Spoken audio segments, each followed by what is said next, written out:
Guys, getting you a video update of Miss Olive here. We're out on a walk. She's doing really good. Lots of engagement, lots of eye contact, lots of really good things. So as we get dogs out on walks, it's important that we keep them in tune with us.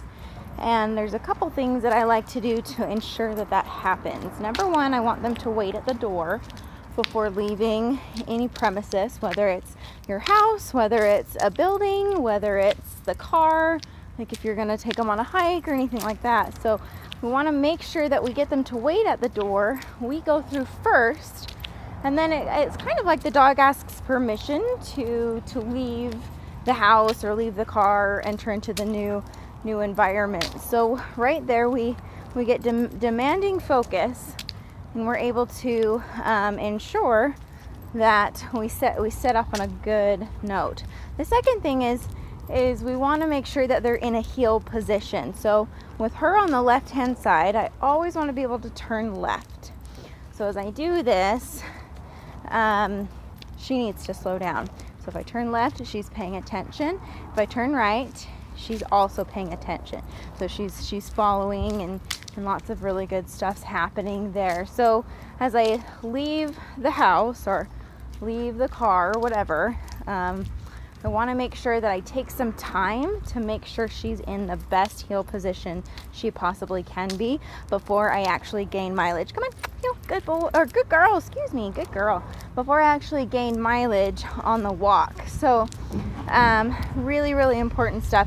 Olive is a dog that's hyper aware of everything, even more so than the other dogs in the family. She's very aware. So right now she sees a truck and she's like, oh, I'm distracted all of a sudden. So it's not a bad thing that she looks at it, but I want to make sure that she's really paying attention to me, because that's gonna really help or prevent any bad behaviors from happening. So if I have a dog that barks on the walk or pulls on the leash, that is kind of a resort of not paying attention to me. So this actually prevents a lot of bad behaviors from occurring.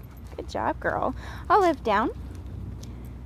Good job. So now I want to practice some impulse control. So once I get focus, I want to make sure that she's holding her stay commands really well. And this is stuff that I would do forever.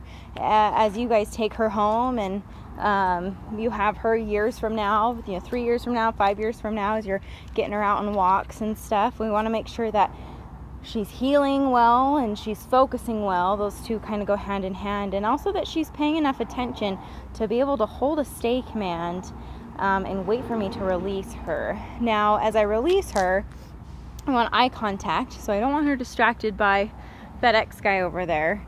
So if she breaks, let's see if she holds it. Okay, good girl. As soon as she looks at me, I wanna reward that, and I'm gonna say okay and release her. So again, we tap into that engagement. Good job. She's looking up at me as we walk, and occasionally she gets distracted. I'm gonna go away from the distraction and ensure that she's in a heel position. If she's not, I'm gonna use a little bit of e-collar leash if I need to. At this point, she's doing so much stuff with just e-collar. That's a really big step for dogs, where they're understanding it comes from us and how to get rid of it. It's almost like be creating this communication language, if you will. So anyway, wanted to give this to you. We'll get some more of the other dogs as we train them throughout this week, but she's doing awesome. Super happy with her progress. Have a good day, guys.